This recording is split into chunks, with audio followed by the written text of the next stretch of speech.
Little humor divorce.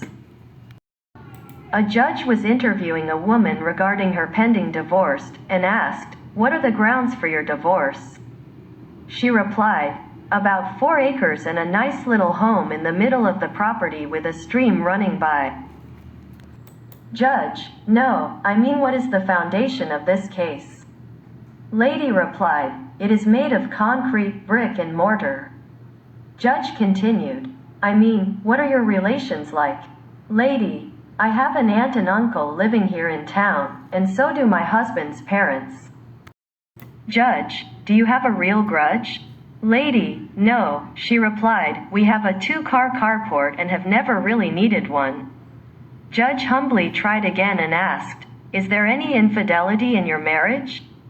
Lady: "Yes, both my son and daughter have stereo sets. We don't necessarily like music, but the answer to your questions is yes." Judge: "Ma'am, does your husband ever beat you up?" Lady: "Yes," she responded, "about twice a week he gets up earlier than I do." The judge was frustrated and finally asked, "Ma'am, why do you want a divorce?" Lady smiled and replied, "Oh, I don't want a divorce, I have never wanted a divorce.